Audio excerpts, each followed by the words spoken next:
amigos, hemos llegado al segundo segmento de nuestra entrevista en el día de hoy con el doctor Richard Velázquez. Y dejamos una pregunta en el aire. Ay, sí. ¿Cómo podemos nosotros, o el ser humano, cambiar esas creencias o mentalidades que tenemos desde que nacemos? Bueno, ya teniendo las creencias dentro, ya nos toca trabajar sobre ellas, pero lo ideal sería prevenir las creencias. Porque, como tú decías ahorita con el ejemplo, tu papá dijo que si no era... Un amigo decía que si no trabajaba no ibas a comer. Y no es verdad. No es que no trabaje. Lo que pasa es que tenemos un concepto del trabajo muy diferente. Hay gente que lo que hacen para ellos no es un trabajo, es hasta un juego. Y eso es un trabajo. Están generando ideas y para ellos dicen, para mí eso no es un trabajo. Hay que hacer creatividades, hay que hacer cosas, claro que sí. Ahora, muchas veces los triunfos y los fracasos que vivimos, a veces ni siquiera de nosotros son. Porque existe un proyecto en la vida del ser humano que se llama el proyecto sentido. Ese es un proyecto que se da 9 meses antes de ser concebido. La gente entiende que eso no tiene nada que ver con uno. Entienden que la personalidad de alguien comienza a partir del primer año hasta los 7 años. Pues no, mis queridos televidentes. Quiero que sepan que muchos de los grandes proyectos y muchos de los grandes triunfos y fracasos también tienen que ver con el proyecto de nuestros padres. Esos proyectos que estuvieron unos días o unos meses antes de nosotros ser concebidos. Yo siempre me preguntaba, ¿por qué yo vivo? Eso es algo personal. Yo decía, ¿por qué yo vivo buscándole empleo a la gente? Cuando no tienen, me llaman y me dicen, y yo me mortifico mucho con eso. Y yo me enteré que en el momento en que yo fui concebido, mi padre no tenía empleo. Y él andaba buscando empleo a 2 manos. Y llegó un día a mi pueblo y esa noche, pues de ahí salí yo. Y claro, todo eso que él vivió, de alguna manera, todos esos proyectos que ellos vivieron unos meses antes, de alguna manera pasan a su descendiente. Hasta eso tenemos que ver, que muchos proyectos que estamos haciendo ya cuando adultos tienen que ver de esos proyectos de nuestros padres que no pudieron. Yo me entero que mi padre, antes de juntarse con mi mamá, cuando era un mozalbete, quería ser médico.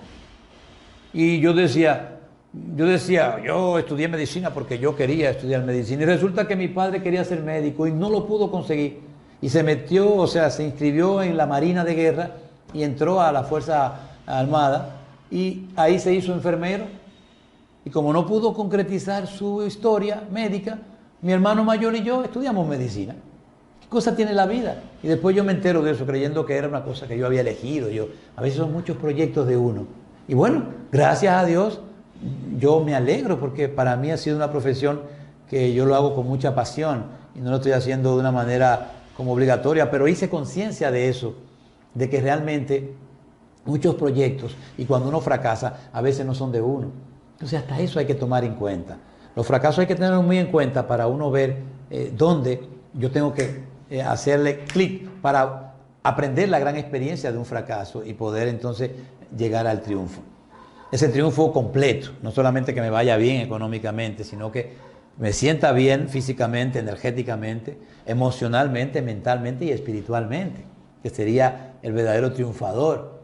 Y el fracasado es el que le va mal en todo, es decir, físicamente enfermo, con grandes problemas, sin dinero, emocionalmente hecho nada, bueno, no tiene idea qué es lo que va a hacer y espiritualmente anda desbandado. Es un hombre que ha fracasado como humanidad, como ser humano.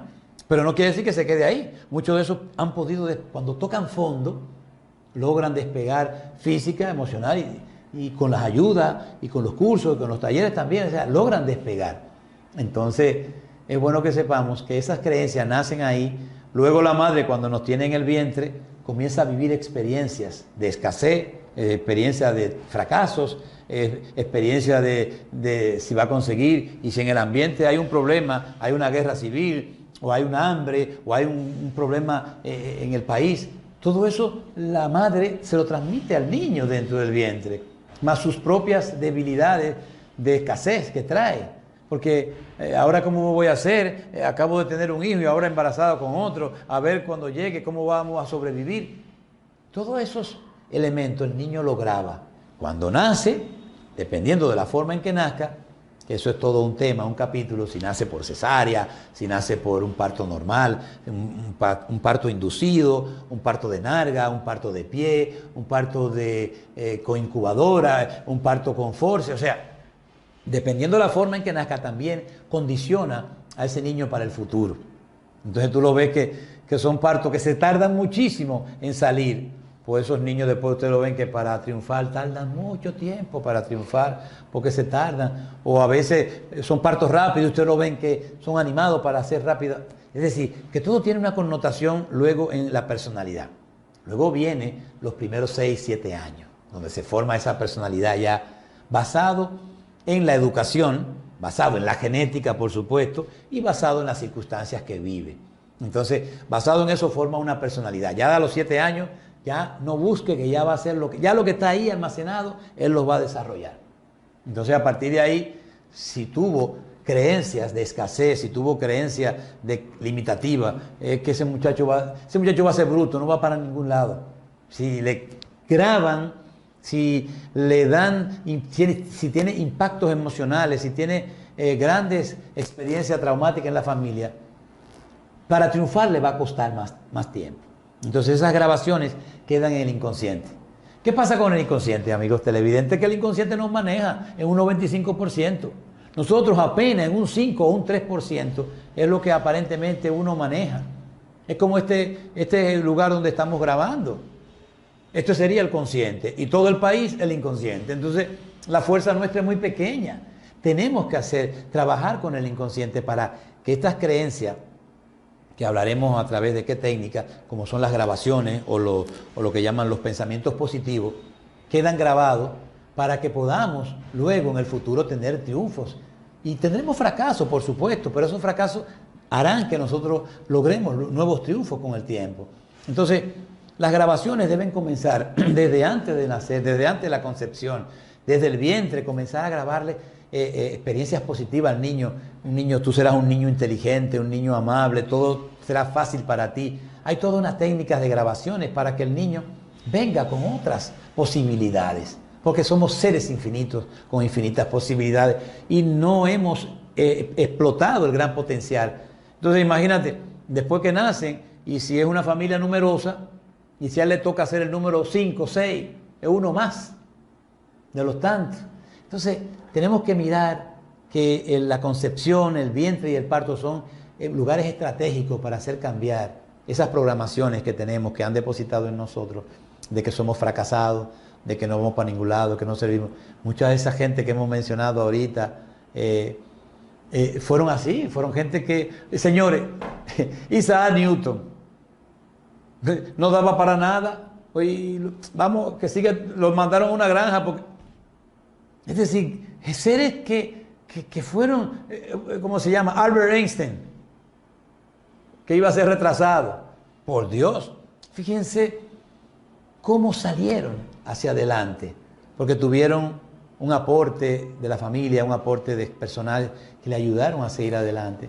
Entonces, no hay duda de que nos marca mucho la personalidad. Nuestra personalidad está hecha de una serie de grabaciones, de miedos, de vacíos, de temores, creencias, enfermedades. Y el rey de todos ellos es el miedo a fracasar. Y el rey de todos los miedos, el miedo a la muerte. Porque hasta ahora es un tema que la humanidad tenemos que trabajar como humanidad. Entonces, los triunfos y los fracasos vienen sobre todo con una palabrita que nuestro maestro siempre acostumbra a decir, que ojalá nunca digamos esa palabra: yo no puedo esto, yo no puedo aquello. No usen esa palabra. En este momento posiblemente no puedo realizar esto, en este momento, pero yo no puedo, como condenándome eternamente a que no voy a poder. Claro que puedo. Tengo que buscarle otra vuelta. Entonces, esa palabrita se quedó grabada en la humanidad. Entonces hay que transformar los pensamientos negativos que llevamos por pensamientos positivos, a través de las afirmaciones, a través de la oración, a través de la meditación, a través de cursos como Vivencia Esencial, a través de todas estas técnicas que nos pueden ayudar a mejorar nuestras condiciones y ver que en la vida somos ya triunfadores por estar aquí. Somos triunfadores y no nos lo creemos porque hemos roto el orden en la creación. Como dice nuestro maestro, no estamos pensando en que nosotros, el hecho de venir, ya somos triunfadores. Millones de espermatozoides compitiendo todito para llegar a conquistar a ese óvulo. Y lo conquistamos y entramos y ya estamos aquí. Ya hemos nacido, ya estamos en este plano. Por lo tanto, ya somos triunfadores desde ahí. Pero hay que ver qué ha pasado con la contaminación de tantos pensamientos que han hecho que sigamos sintiéndonos que somos fracasados.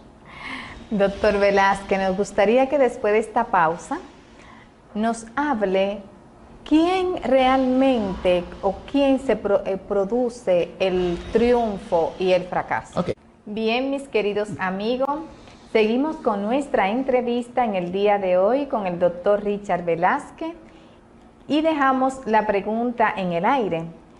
¿Quién produce el triunfo y fracaso? Bien, como bien dijimos anteriormente, hay una condición en el ser humano que se añade en la existencia, que no es parte de él, aunque la sociedad quiera decir que eso es un natural en nosotros. No. Es un agregado. Y los agregados son elementos que entran, pero que no son parte de nosotros y de nuestra naturaleza. Como naturaleza espiritual que somos. Hay vamos a decir, una metáfora, y es que somos seres espirituales viviendo experiencias materiales. Tenemos un ser que vive y palpita en nuestro interior, que es un triunfador permanente, pero le aparece su vamos a llamarle ¿verdad? Su contrario, o no su contrario, quien nos quiere engañar o hacer algo que no es real, una ilusión, que es el ego. El ego son todos esos pensamientos, comportamientos, actuaciones malos comportamientos que llevamos dentro, en el cual se definen como ira, rabia, maledicencia, una serie de pensamientos negativos que entran en nuestra mente y hacen daño y hacen que la humanidad hoy sufra y se mantenga en el dolor. El dolor, siempre hay dolor, pero el sufrimiento es opcional. Entonces, estamos sufriendo porque tenemos un elemento que ha contaminado a la humanidad y a la sociedad, que se llama el ego. El ego es un contaminante en todos los sentidos, ecológico, personal, individual, en todas las formas. Entonces, el trabajo sobre el fracaso, tenemos que visualizar que el ego es un gran responsable de esos fracasos. Los triunfos y los grandes eventos de nuestra vida, lo responsable también es la parte conscientiva de nuestro ser, a través de la conciencia. Dios, en sus infinitas manifestaciones, una de ellas es la conciencia, y esa conciencia nos permite conectarnos con nuestro ser, que es el triunfador en nuestra vida. Entonces, por eso necesitamos hacer grandes cambios, y no es simplemente escuchando este trabajo de hoy. Tenemos que escucharlo para incentivarnos y buscar los elementos que nos puedan ayudar a transformar. La meditación, la oración, el trabajo sobre los decretos y las afirmaciones, como decíamos. Tenemos que aprender grandes técnicas como son las afirmaciones positivas y el pensamiento positivo, que permitan borrar las viejas grabaciones que tenemos. Tenemos que hacer cambios en los traumas que hemos tenido a través de terapias, en donde liberamos los traumas a través de la respiración o a través de técnicas como son la FT, la técnica de liberación del campo de las emociones. Hay muchas técnicas, y todas esas técnicas y todos esos trabajos están en un programa que ojalá los amigos televidentes puedan hacerle un poquito de caso, y luego verán lo importante que es el programa Vivencia Esencial, que es un trabajo donde en ese primer módulo, casualmente o causalmente, nosotros exponemos las diferentes técnicas de sanación de la personalidad. La sanación de la personalidad implica hacer grandes vigilias de lo que pensamos, lo que sentimos y lo que hacemos. Y eso crea una condición de que todo pensamiento es creativo. Enseñamos el poder del pensamiento para crear nuevas realidades en nuestra vida. Entonces, en ese módulo que se llama Creando una intención vivencial, sacando nuestra vivencia interior, lo que somos, la esencia interior que somos, podemos ver que nos dan una respuesta, porque yo puedo dar técnicas aquí de las afirmaciones, puedo dar una técnica de la meditación, pero lo importante es que el ser humano reconozca que somos seres triunfadores y que hay una ilusión que viene del ego que nos hace ocultar nuestra verdadera naturaleza. Invitamos a los amigos televidentes a buscar estas técnicas maravillosas en el programa Vivencia Esencial, Método de Soto, el cual a través de una entrada que hacemos un día, al cabo de unos 6 meses, vemos una personalidad triunfadora, con conocimientos, con cambios, con transformaciones, casi de inmediato, porque el primer módulo va directamente a la personalidad. Luego entra en el segundo módulo que va a darnos la fortaleza de lo que es el alma y la evolución del alma. Y así sucesivamente, cada módulo tiene su tema detrás. Entonces, yo te puedo decir, María Isabel, que los triunfos uno lo puede ir mirando cuando uno es capaz de reconocer los pequeños triunfos en la vida, los medianos triunfos y los grandes triunfos. Pero no solamente económicos, porque podemos triunfar económicamente, mas eso no significa que somos triunfadores. Somos triunfadores económicos, pero no se convive con eso solamente. Esos triunfadores económicos tienen que gastar miles de pesos buscando sanación emocional, haciendo que la familia vaya al psicólogo. Así no. Vamos a hacer que nuestros triunfos se expanda en una congregación de familia, de sociedad. Y para eso tenemos que tener un conocimiento del alma y una revolución de la conciencia, para que hayan los grandes cambios, a través de sacar todo aquello que no es nuestro, incorporar lo que somos y servir a la humanidad. Esos son nuestros 3 principios básicos para el triunfo. Sacar lo que nos han saboteado nuestro interior, sacar esa rabia, sacar ese odio, sacar ese incumplimiento que llevamos, esa forma de comportarnos que tenemos de sociedad. Tenemos que sacar eso, porque si no la sociedad nunca va a cambiar. No importan los métodos de cambios que vengan. Si no somos capaces de sacar lo que nos sabotea la vida, no va a haber cambio en la humanidad ni en la sociedad. Y entonces tenemos que incorporar lo que sí somos. Y luego esto hace que uno le sirva a la humanidad. Y en nuestra enseñanza, en nuestra escuela, sabemos que hay grandes principios, como son los grandes componentes de Dios, como dice nuestro maestro, que cuando uno reconoce el orden en que fuimos creados, nosotros somos triunfadores. Tenemos a un ser espiritual, o sea, somos espíritu, y ese espíritu está con nosotros. Es un espíritu que vive y palpita en nuestro interior, con una conciencia poderosa, no solo de triunfadores, sino de grandes realizadores interior, que trae mucha energía, mucha vitalidad, mucha vida, y trae eso, la vida, que es una expresión de Dios en la materia. Y para eso nos han dotado 2 grandes principios, que es el amor y la luz, para transformar al ser humano. Esos son los 7 principios que habla nuestra escuela, nuestra enseñanza, para hacer las grandes transformaciones. Expulsar el ego e incorporar las virtudes de la divinidad que tenemos. ¿Por qué tenemos que seguir viviendo en esta sociedad así, de esta manera? Porque no queremos hacer grandes cambios. Una vez me hicieron una pregunta, pero ¿y qué se necesita para, hacer un pequeño cambio? Mire, no hemos podido lograr, en una sociedad no se ha podido lograr que la gente, por ejemplo, imagínense en una sociedad, que puede ser la nuestra, no haya robo, no haya las pérdidas de lo ajeno, no nos comportemos y respetemos lo ajeno. Nada más con ese cambio, ya la sociedad hace un cambio enorme. Pues la sociedad no ha podido hacer eso. Como sociedad, no hay una sociedad que diga, esté libre de tomar lo ajeno, en todos los sentidos, económico, político, social, en todos los sentidos, familiar. Entonces, como humanidad tenemos que de verdad responsabilizarnos como individuos, porque la sociedad no va a cambiar y que porque hagamos un método y aparezca un método, no. Es cuando el individuo haga sus transformaciones, y para eso necesitamos una enseñanza, necesitamos un conocimiento vivencial, que es lo que nosotros proponemos a la sociedad a través del método Vivencia Esencial, método de Soto. Feliz de escuchar todo esto. En realidad damos gracias, doctor Velázquez, por estos conocimientos maravillosos que hoy ha compartido con nosotros y con el público televidente. Le agradecemos nuevamente su presencia. Gracias a ti, gracias a la CTV. Y recuerden que no importa los fracasos, siempre detrás de ellos viene un gran triunfo. Hay que estar vigilante, no nos podemos dormir en los fracasos porque ahí es donde uno descubre dónde fue que metió la pata, como dice uno. Y ahí uno coge impulso Así mismo. para poder seguir. Así es. Bueno, muchísimas Gracias. gracias.